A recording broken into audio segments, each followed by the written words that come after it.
Hi everybody, thanks for tuning in. We'll get started in a couple minutes, just going to give some people time to sign on. Thanks.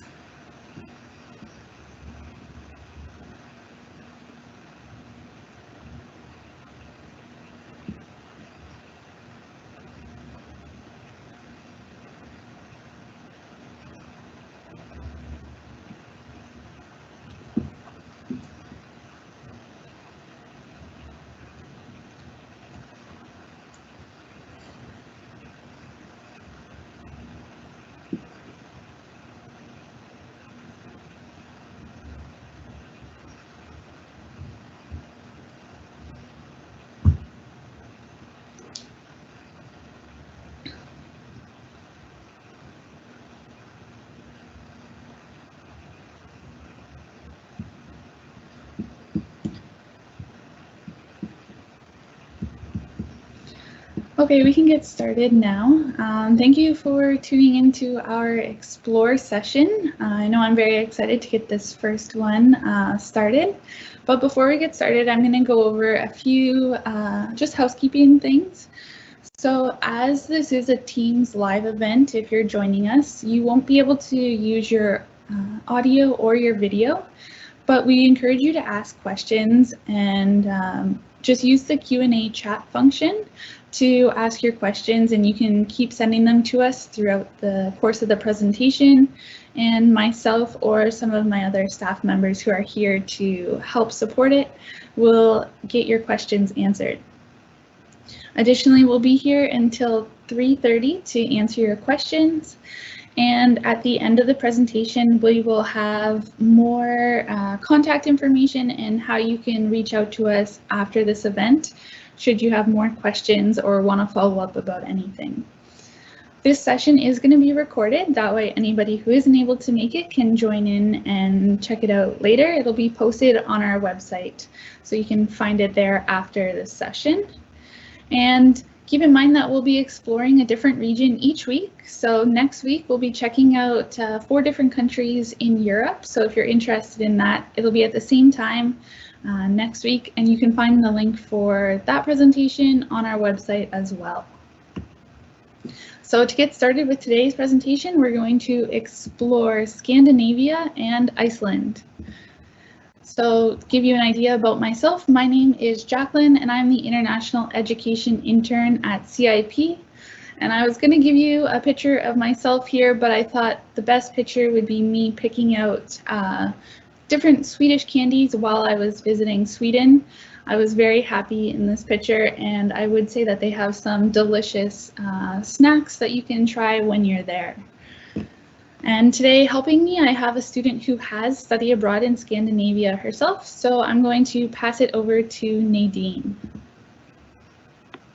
Hi, yeah, I'm Nadine. I just did a study abroad for a semester in Norway last fall during my 4th year of my undergrad at Guelph, and I did environmental biology and geography. So I just graduated from that degree this past April, and now I'm doing a master's at UBC in Vancouver in public policy and global affairs. Thanks for joining us today, Nadine, and congrats on your graduation. We'll be excited to hear more from you throughout the presentation and hear what it was like while you were studying in Norway. So today in our presentation, what we're going to do is we're going to give you a brief little look at what it might be like to visit these 4 different countries in Scandinavia and Iceland region. And then we're going to go into more about what it's like to actually study in these regions. So today our presentation will land in Sweden, Norway, Denmark, and Iceland. So let's take off. First, we're going to see what it means to explore Sweden. And if you talk to any student who has ever been on exchange in Sweden, they will talk to you about fika. And fika is like a state of mind or an attitude of making time for your friends or your colleagues every day to meet for a coffee and keinbjul. So I'm going to apologize right now if I pronounce any of these words wrong. I'm doing my best. But keinbjul would be like a Swedish cinnamon roll. And people are very passionate about fika and making the time for it every day.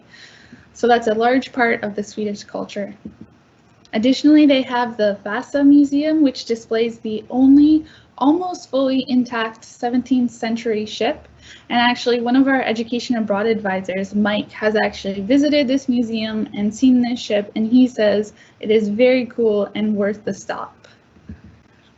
And if you're a lover of nature, Sweden is 50% covered in forest, and they have over 100,000 lakes, all of which are open to the public, so you can do lots of hiking, lots of exploring while you're there. For our next stop, we're going to see what it means to explore Norway. And so in Norway, they have sfil, which is a Norwegian type of pancake, and they also have lefs, which are similar to crepes. So if you really like breakfast items, maybe you can go check out some Norwegian breakfast foods while you're there. And they also have the highest concentration of fjords. So fjords are like a water channel that's surrounded by steep landscapes, and it ends in like a lake or some sort of sea body of water. And we also have Norway to thank for the introduction of salmon sushi. So I think back in the 80s, the Norwegians introduced the idea of eating fresh salmon. And I'm very thankful for this because I do love some salmon sushi. So since Nadine studied in Norway, we're gonna ask Nadine what her favorite part of the Norwegian culture was. What I really appreciated being in Norway was how keen everyone was to spend time outside, regardless of the weather. One of the first things we learned in our orientation was that, I actually don't remember what the phrase is, but there's this phrase in Norwegian that basically means that there's no such thing as bad weather, just bad clothes. And I really liked that because there's a lot of rain, and that doesn't stop people from going out for a hike. So it was a really fun culture to be a part of for the 6 months. Yeah, it sounds great to be able to immerse yourself in that kind of experience. So now we're going to go off again, and we're going to see what it means to explore Denmark. So if you like amusement parks, they have Tivoli, which is an amusement park and garden that opened back in 1843, and it's the second oldest amusement park in the world. And Denmark also has the oldest amusement park. So if you really like amusement parks, Denmark might be the place for you. They also have Risa Lamond, which is like an almond rice pudding that's going to have like a berry jam or a berry sauce on top of it. And it looked very delicious while I was looking for pictures for this presentation. The Danish flag is also the oldest state flag that's still in use today. There's some history for you. For our last stop, we're going to check out what it means to explore Iceland. And we're obviously going to talk about the Northern Lights. They're visible from September to March each year. And even though we talk about the Northern Lights when we talk about Iceland, they're probably still visible or commonly visible in like Sweden and Norway, Finland, that kind of area when you go up north. So it could be an option for you to explore in some of the other regions as well. We'll talk about pulsar, which is the Icelandic hot dog, and the direct translation is something like the best hot dog in town. And it seems to be served with ketchup, mustard, some sort of mayo, and white onions and fried onions. So you'll have to give those a try if you venture over to Iceland. And they also have the Blue Lagoon, which is a geothermal seawater spa, which is an attraction that you can go there. A lot of times you'll see people put the mud or the clay on their face. It's supposed to be very good for you. And the water is actually that color blue in the picture. So now that we've kind of given you a brief look at what it might be like to travel and visit to some of these countries, we've talked about some of the food or the attractions that you might want to see. We are also talking about study abroad. So now we're going to ask about what it's like to actually study in these different countries. And so we're going to talk about language, of course. Each one of these countries has their own language. So there's Swedish, Norwegian, Icelandic, and Danish. And as you can see on this slide, there is a translation for the word hello into each one of these languages. And students often worry about, oh, I don't speak Swedish, or maybe I don't speak Icelandic, I can't go study abroad there. But we choose our partner universities based on the fact that they will offer courses in English, because we don't expect all of our students to be fluent in these languages. So later on in this presentation, we'll talk about how you can find out which courses are offered in English at our partner universities. But something that we do encourage is for students to learn at least the basics of the language of their host country, like things like hello, goodbye, thank you. It'll help you interact more when you go into the community, maybe help you form some better connections with the locals as they see that you're trying to learn about their culture and their country while you're there. And so some of our partner universities, they do offer language courses. Some of them offer them before the semester starts or maybe during the semester. So if you have the option, we do strongly encourage students to take language courses if it'll fit into your degree and your options. And so I wanted to ask Nadine, did you learn any Norwegian before you left or while you're there? What was that like and how did it work? Yeah, so before I left for Norway, I was doing Norwegian studies on Duolingo, the app, and that was helpful to get some basics and to get kind of the beginning vocabulary down. But by the time I got there, I realized I really didn't need it. They spoke a lot of English, and almost to the point that had they not spoken so much English, it would have incentivized me to learn more of the language, but it really wasn't too necessary unless you were traveling to more remote areas, and then it was helpful to have the questions that you needed at the grocery store and things like that. But all in all, not super required for me in Norway. Oh, that's good to know. And so we also want to talk about the currency exchange. So we have the exchange rate for each of these countries, and it's the exchange rate based on when I made this presentation, and it does change frequently. But to give you an idea, just like each country has its own language, they each have their own currency as well. So on this slide, you can see that for $1 Canadian, for example, you could get 6.86 Norwegian krone or 103.75 Icelandic krona. So it varies based on where you're going, and it's something that you should try and figure out beforehand, at least a few conversions or a few easy conversions, because you don't want to go and pay, I don't know, let's say like 10,000 Icelandic krona for a sweater, and meanwhile, maybe that's like top of the line, but you just wanted a basic sweater. So to know kind of what you're getting into beforehand, it might be helpful. So to help with this, we also came up with a cup of coffee, please. So trying to figure out how much a cup of coffee might cost on average in each of these different countries. So you can see Sweden, Norway, Denmark, you're going to be spending 25 to 35 of the local currency, whereas in Iceland, you're going to spend 400 Icelandic krona for a coffee, which might be a little alarming at first. So just be aware of this information before you go there. And in terms of a cup of coffee and how much it actually costs, that can also relate to the cost of living. So in general, Scandinavia and Iceland is going to be more expensive than the cost of living here in Canada, which means maybe a cup of coffee is going to cost more there than it would typically cost here.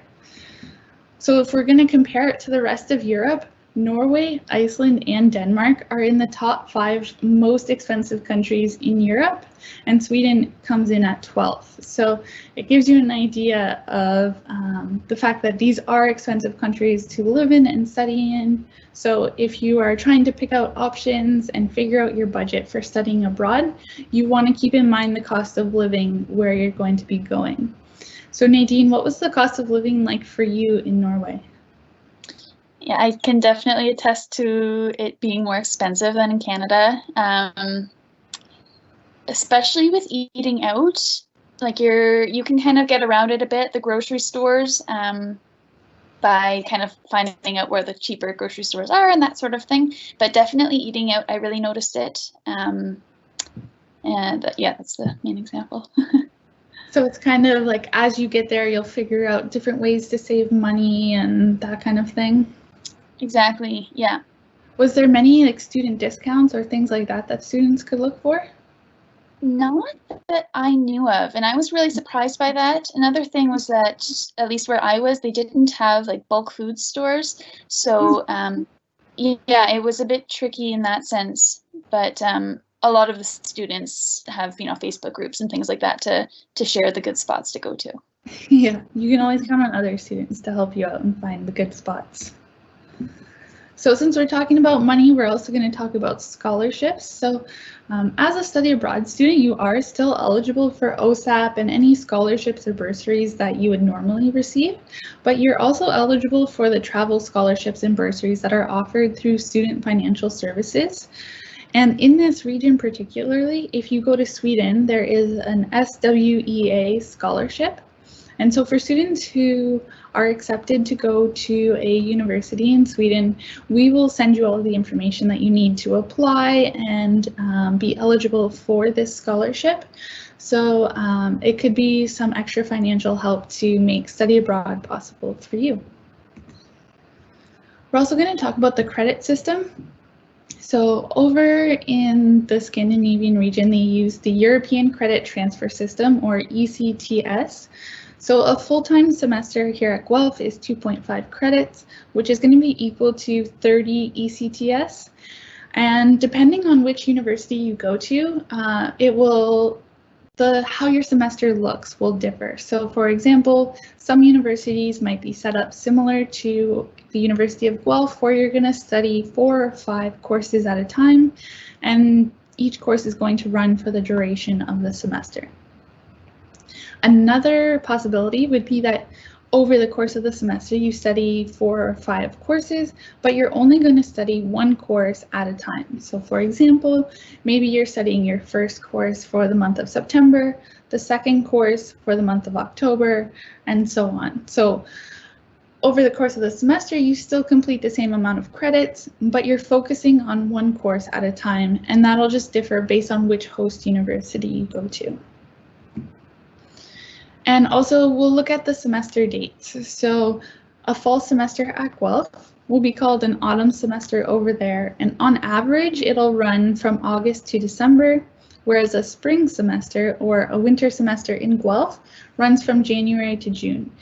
And this is important to remember. So if you want to go on exchange during the winter semester, you should make sure to look at the end dates. And that way, you know, if you were planning to do, let's say, a co-op in the summer or have a summer job, you need to know, does your course end at the end of April, or is it going to end at the end of June, or when does it end? That way you can plan accordingly. So we'll show you in a second where you can find out the semester dates for each of the host universities. So if you do want to find out more about each of the different regions and the different countries or host universities, you can check out our website, which is in the top right corner here, uoguelph.ca/CIP. And then this is what our homepage looks like. And you'll see this blue button here that says Study Abroad Program Search. And when you click that, you'll have the option to search through all the different programs. We have over 120 different programs, so the filter option could help you narrow down some of your choices. So let's say Nadine has really sold you on the idea of studying in Norway. You can filter by the country and choose Norway. Or if you want to filter by the field of study, maybe see what's available for courses in your program.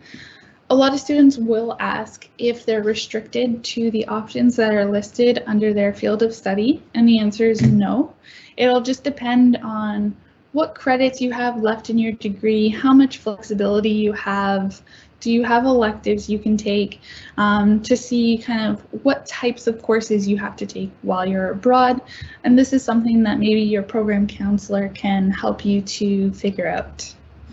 So once you choose the country or choose the filter that you want, you'll see that each one of our partner universities will have a page that comes up similar to this. So if you want to check out the Norwegian University of Life Sciences, you can see information about what semesters you can go on exchange there, the different fields of study, the language of instruction. You'll also find a link to the host university's website.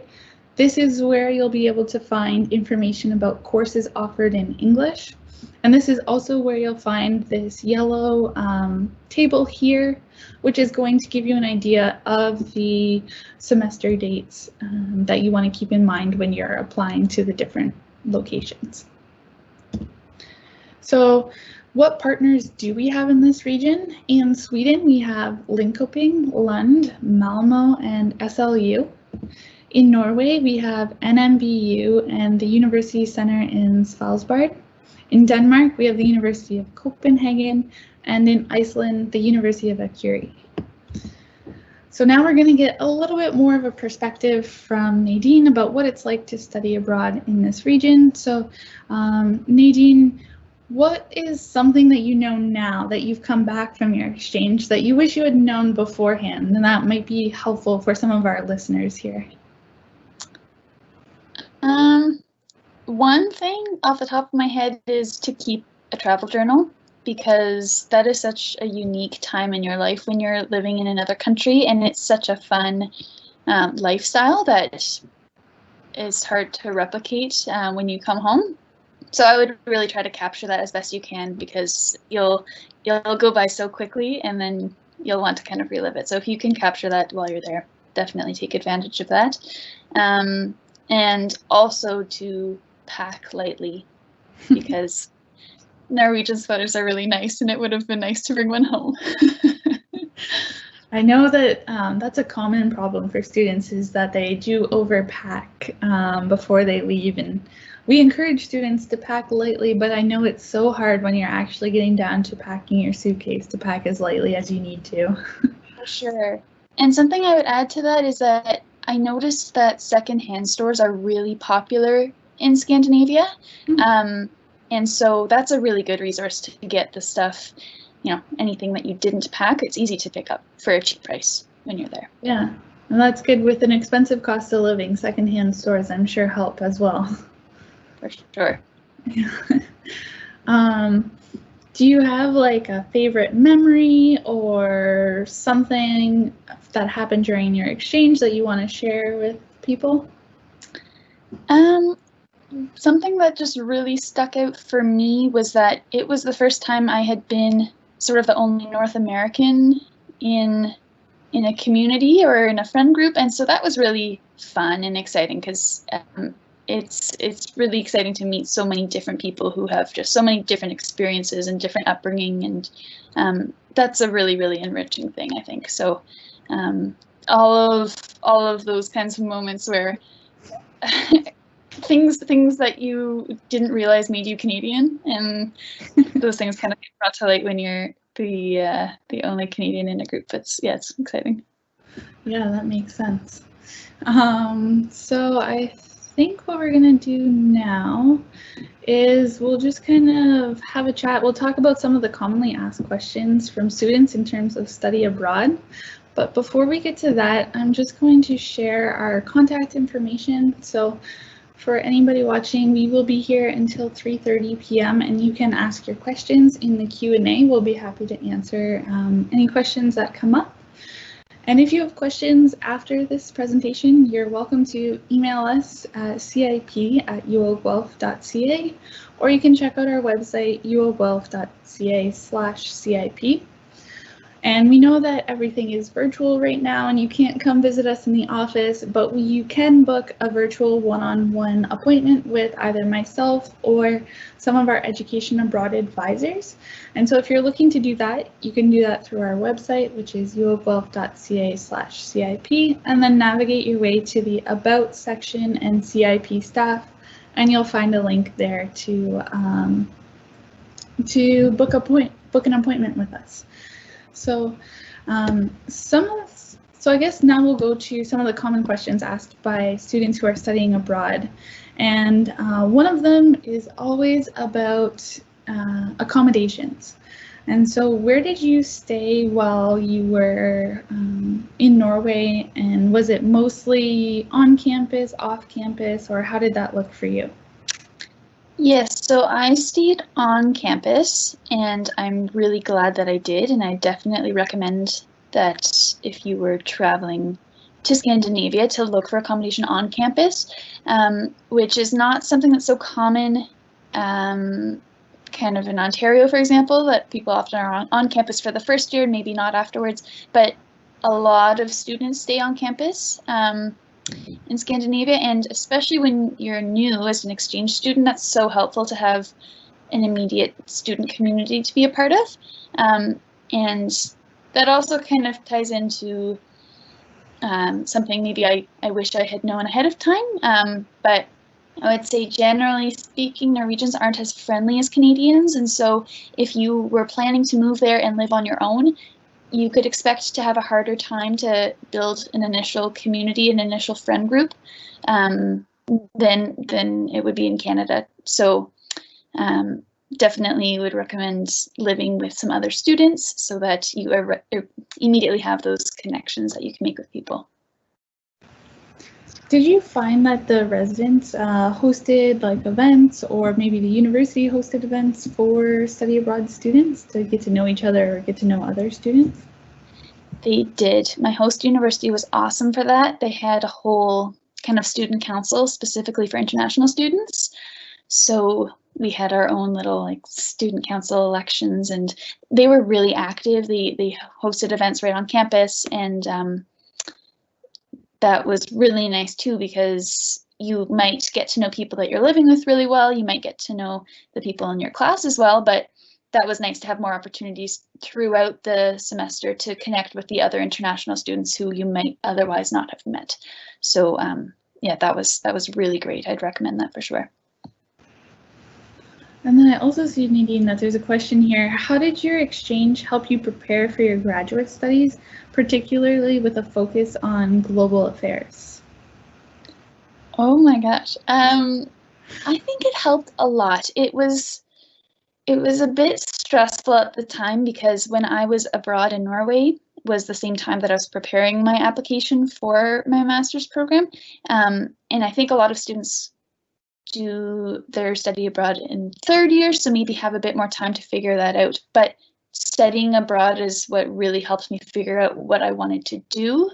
And so, and I think in my application that kind of came out, because I think they like to see that you have a global perspective, that you're a risk taker, that you are willing to put yourself in a totally new situation. And I think that helps strengthen your application. So I think it works nicely to have that experience to contribute to that application. Yeah, I think that nowadays a lot of employers or graduate study programs, they're kind of looking for a global perspective in the students that they're accepting. And so study abroad can be a good way to kind of make that happen, I guess. For sure. Mm-hmm. Oh shoot, I have another question. So I know when I was on exchange, I did a lot of traveling to other regions or other areas. Did you do any other traveling while you were in Norway? I did. Most of the traveling I did was within Norway, and I headed into the exchange thinking I would do a lot of traveling around Europe more broadly, and quickly learned that, in fact, I would be traveling specifically in Norway, and that was great. So I got to see a lot more of the country than I thought I would. And I think a reason for that was that the other European exchange students had already traveled Europe. So they had come to Norway to see Norway. So that's what I ended up doing, I guess, which was great and not what I was planning on. And so that's what made it extra exciting, I think. And in terms of the academics while you were there, how did you find it related to Guelph? Did you think it was more difficult or less difficult? Was it a different study system? What did you think about that? At my school, at NMBU, the example that you showed earlier, I found it to be quite a bit easier than Guelph, which was awesome. To allow yourself to have a bit more time to travel and whatnot, and not worry so much if you've missed a class. I found that the expectations were lower. Like we, I think at Guelph maybe are used to having weekly quizzes and weekly online components to your courses and all these things, and I didn't notice that to be such a thing over there. So it was easier to kind of meet your course expectations for a given week, and kind of get that done and out of the way, and then kind of enjoy the rest of your week. So yeah, I wouldn't worry too much about that. And I think I've heard that experience for a lot of other students traveling in this area. They have a common perception of that. Yeah, that's great. And I know that once you come back from exchange, your grades will transfer as like a pass, fail, outstanding pass. So it gives people, the outstanding pass gives people the opportunity who have scholarships to maintain their scholarships, but also we understand that you may have an adjustment to the education system, whether it's more difficult, less difficult, or just a different system, a different learning style. And so there is some flexibility in the adjustment process, and that's accommodated for. But we also have another question that says that you mentioned that Norwegians love the outdoors. Did you get to incorporate any outdoor or experiential activities with your coursework while at NMBU? I did. I took a restoration ecology course, and that was awesome, and I would really recommend that if you're in kind of environmental sciences. The core evaluation in that course was a group project where you worked with an actual restoration project that was happening in the region. So we had lots of site visits and like experiential learning, and that was a really unique opportunity. So they definitely tried to take advantage of that, and I think other courses did as well. I think they tried to take advantage of field trips, and I heard that for other courses as well. So I think there'll be lots of opportunities for that. I know that some students, when they're on exchange, they'll save their electives because it gives them the opportunity to, whether it's taking courses that are outside of their typical field of study, so maybe they want to learn about the history while they're there, or take a language course, or I don't know, just when you go on exchange, you have the opportunity to take so many more courses that aren't typically offered here at Guelph. So if you're able to save electives, I know it's something that we kind of recommend because it gives you more flexibility when you go abroad. And in terms of like scheduling and like planning your study abroad experience, did you have, how did you find that experience of actually preparing to go abroad? Had you been abroad before, or what helped you in that process? Yeah, there's definitely a lot of organization to do ahead of time, and I think you'll definitely be very thankful that you did.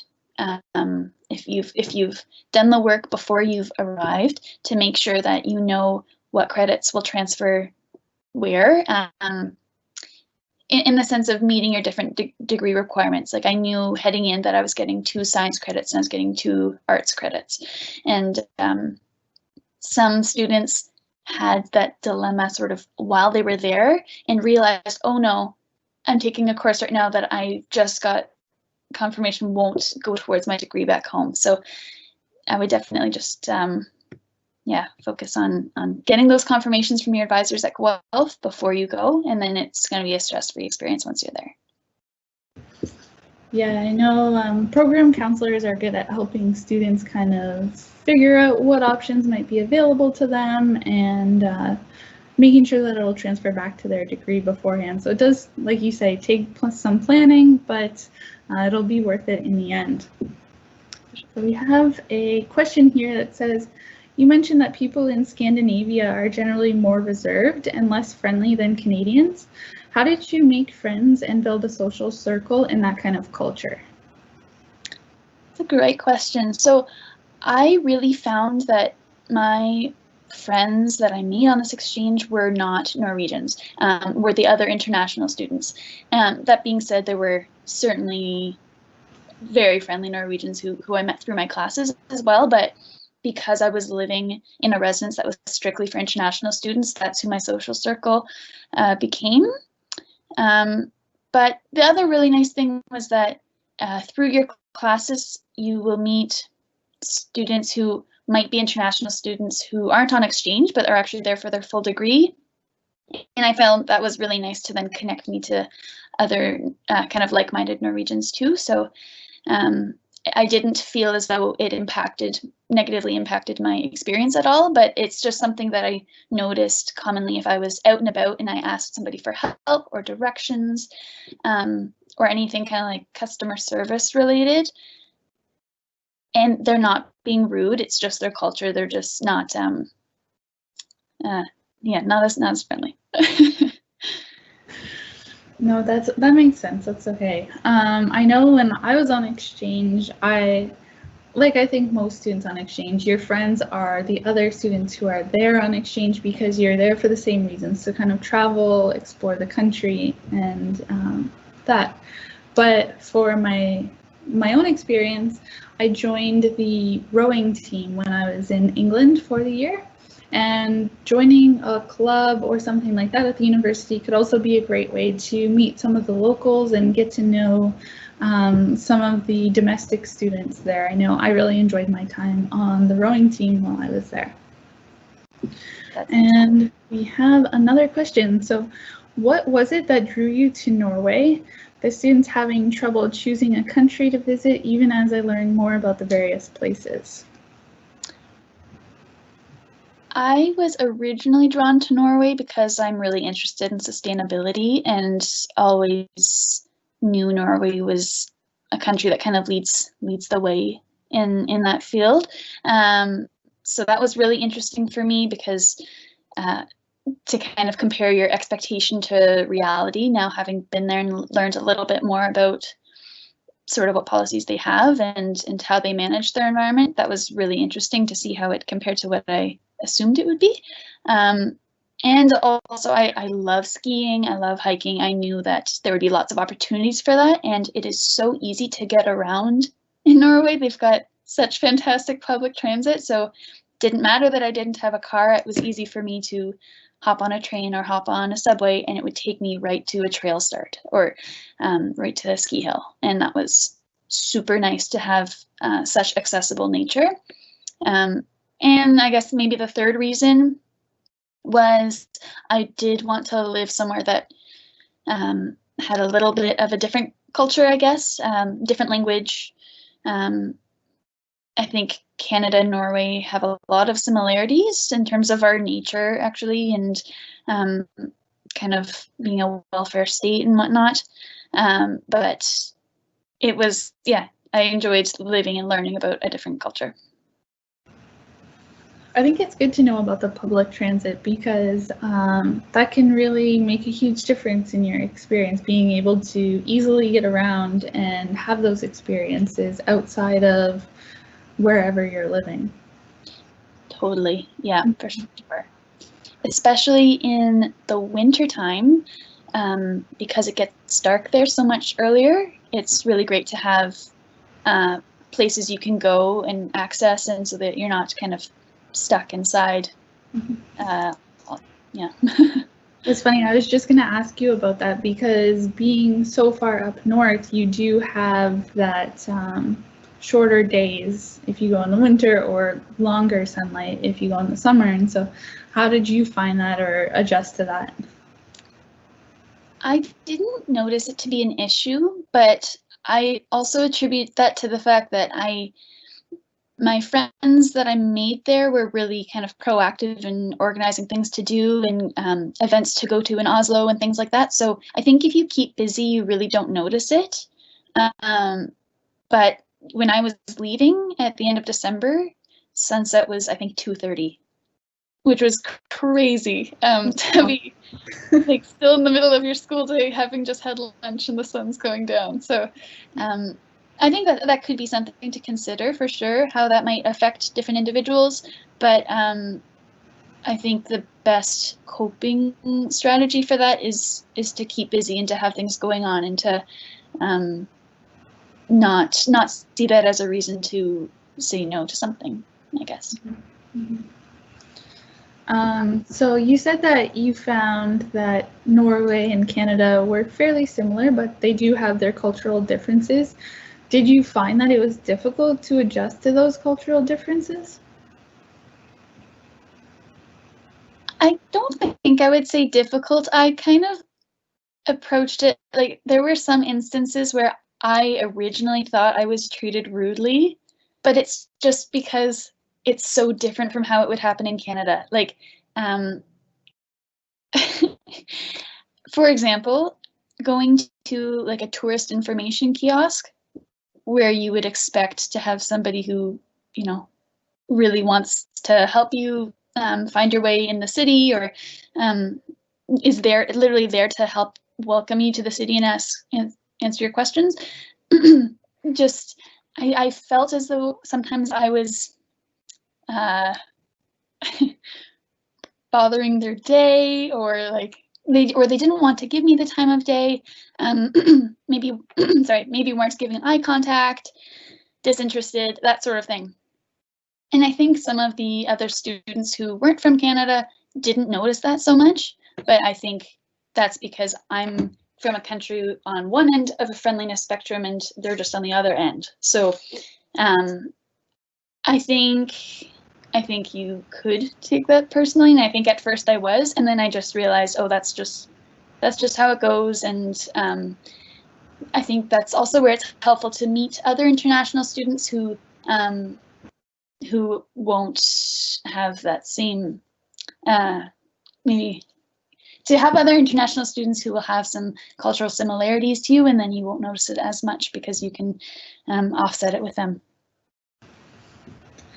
So I just want to, I guess, maybe elaborate on that a little further. So you say that in the beginning you kind of took it personally, but then you realized that it was just the Norwegian way, and that's just kind of their culture and how they do things. And so was it by observing the Norwegians that were around you, or did you talk to people? Like, how did you come to that realization that it wasn't directed to you and that it was just the culture there?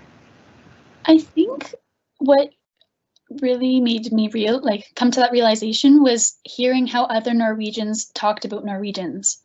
Like a lot of Norwegians are really open about how much they dislike that that's kind of the societal norm for them. And I think being in the university community, there's a lot of very kind of motivated and driven young people who are trying to challenge norms and that sort of thing. So I definitely noticed that within the university, there was a lot of students who really went out of their way to challenge that and to be welcoming and to initiate things like this International Student Council and that sort of thing, which was fantastic. But recognizing that that's sort of a small group of people who are doing that. So I didn't want to make any judgments of them.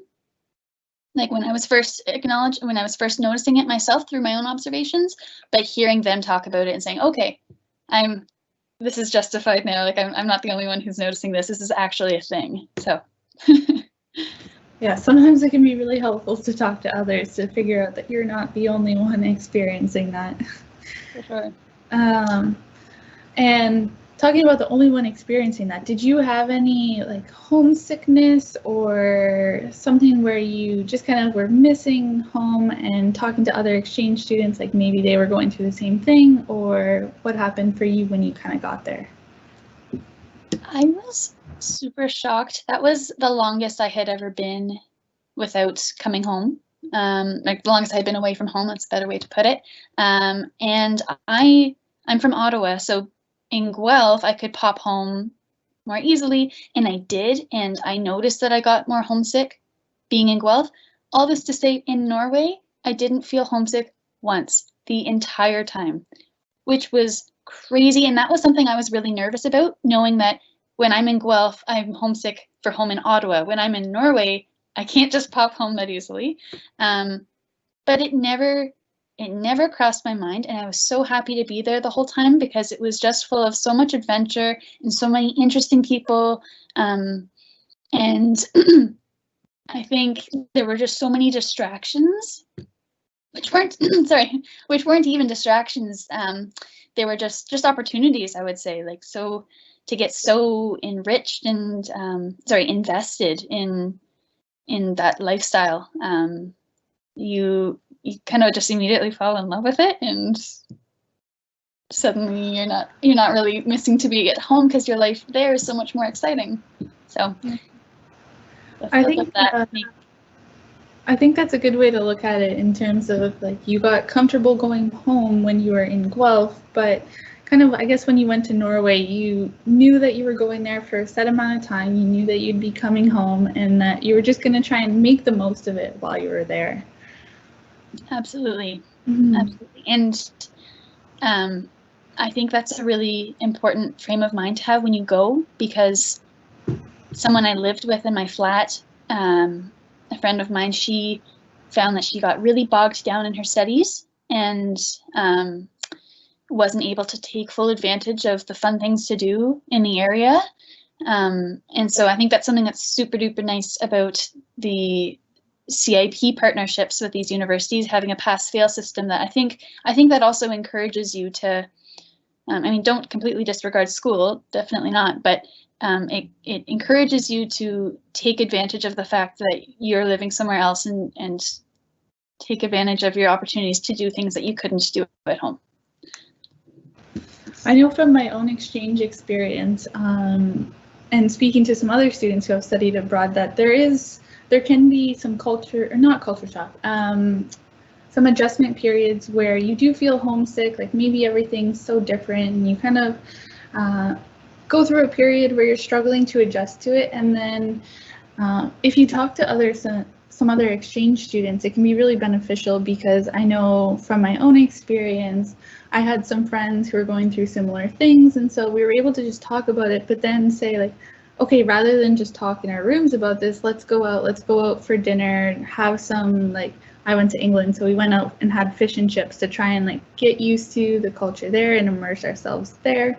And it actually was sort of like a turning point for us to kind of say, like, okay, this is happening, but let's realize the opportunity that we have. And so I guess sometimes when you're on exchange, you're supported by the CIP office, you're supported by the international office at the host university, but sometimes a great support can be the friends that you make that are also on exchange and going through the same situations.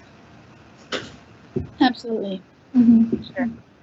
So now that you've finished your exchange and you've come back to Guelph, you've finished your degree here, now you're at UBC, what kind of, like, things from your time on exchange, is there anything from the Norwegian culture that you've tried to incorporate in your life now, or do you still keep in touch with your friends? Like, how does it impact your life after study abroad?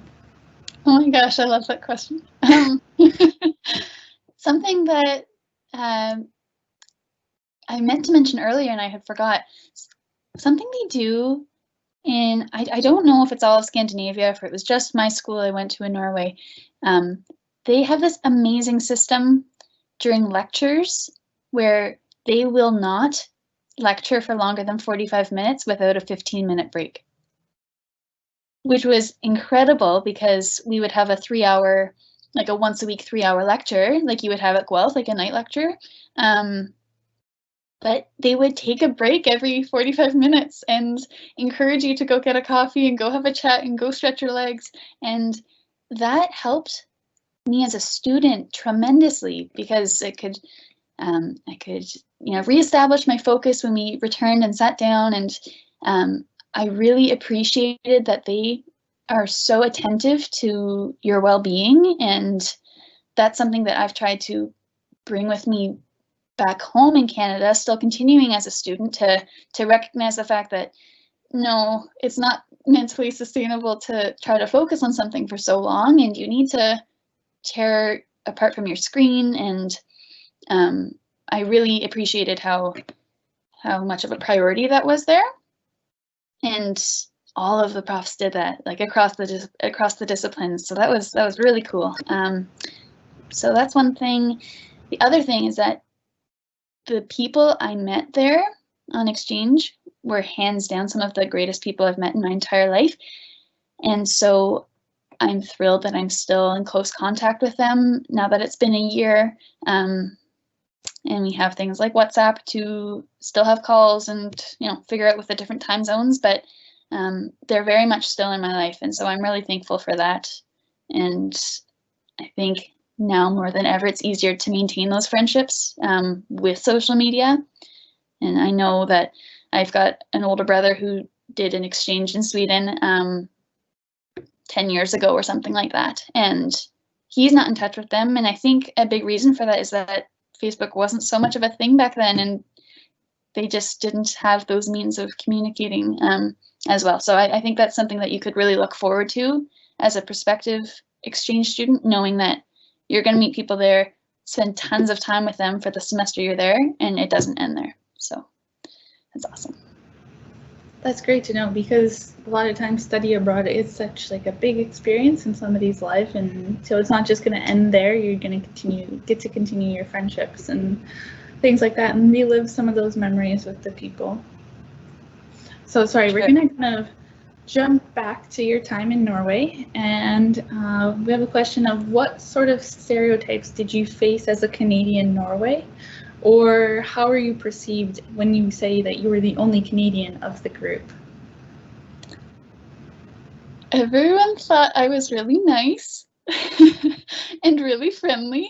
And that's so comforting, I think, to know going in. And it sounds like a horrible thing to say, but people love Canadians. Like, people were really excited and happy to hear I was from Canada, and a lot of times they could hear that I spoke good English, because I guess that kind of feeds into the thing about being the only Canadian in the group. So my friends were mainly German and French, and anyway, a lot of students who English was their second language. So that was also the first time for me that I was spending all of my time with people whose second language was English. So that was really interesting as well, because then I became more aware of differences between how English is spoken in different areas, and it was lots of fun when I would use a phrase that they weren't familiar with and it didn't really translate properly. Like, yeah, so I would say Canadians have a really good reputation, and I think it honestly drew a lot of people to maybe connecting and getting to know me. Like, it's as it like I don't know people like Canadians, so sometimes I would clarify though, because I think a lot of times what I was going to say about the English was that I think people sometimes hear you've got good English and assume you're from the States, which sometimes doesn't have a great association. So, yeah. No, that's good. I know from some of my experiences traveling, like when you are interacting with people who speak other languages, like when I was traveling around Europe, they spoke English, but they also spoke like 5 other languages. And here I am, like only speaking English. And so I really left with a feeling of, oh, I should really learn a second language, because having 2 languages is really like a minimum over there. And so even though it's something that I'm still working on today, I'm trying to learn French and trying to get a second language under my belt. For sure, I know what you mean. I felt the same way. And the fact that someone can be like this really reinforced to me how beautiful it is when people are so comfortable in their second language or third language that they are completely fluent and are like, despite the six of us in our flat there, all from different countries, all speaking English, and so that was kind of the home language, I guess, for our flat or for our home. Oh, where was I going with that? Yeah, it's really amazing that people can be so versatile with their languages, and yeah. Yeah, it's really very impressive, and something that I definitely left noticing when I was abroad. Yeah, so I think we're gonna end this session in a few minutes. I don't know if there's any last points that you had. If not, that's okay, just let me know.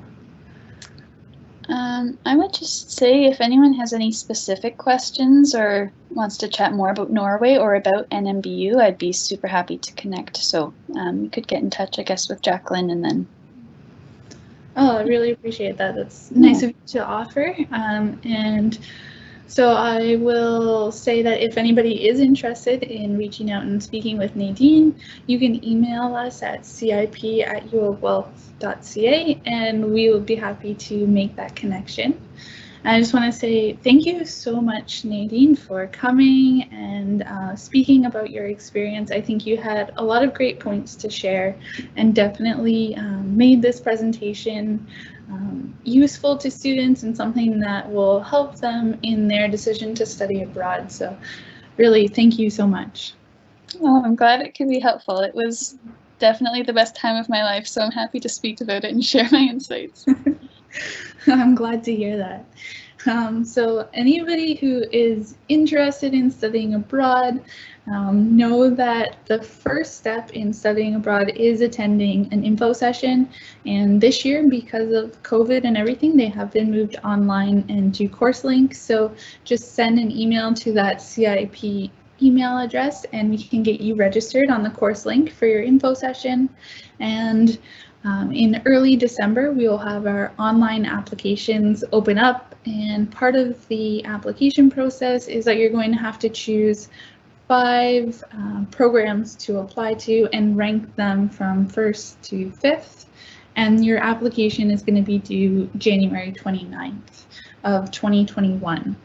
And those applications are going to be for the summer 21, fall 21, and winter 22 semesters. And I know that things are kind of a little bit different right now because of COVID, but we're just we're going through with this process in the hopes that things will get better and that study abroad opportunities will be an option in the future. And so please continue with the application process, and we are going to continue to monitor the situation from the Government of Canada's perspective, the University of Guelph perspective, and we're just really keeping students' safety our top priority in this process, and as we're making decisions to either cancel or postpone or continue with study abroad opportunities. So if you have questions about that, we do have an FAQ page on our website specific to COVID and how it relates, and you can check that out. Visit our website, uofwealth.ca/CIP. And we really hope to hear from you soon. And if you're interested in Europe, we have our Europe session next week and a full schedule of our presentations. You can find that on our website. So thanks again to Nadine and everybody who tuned in. We hope that it was helpful, and we hope to see you back here soon. Thank you. Bye.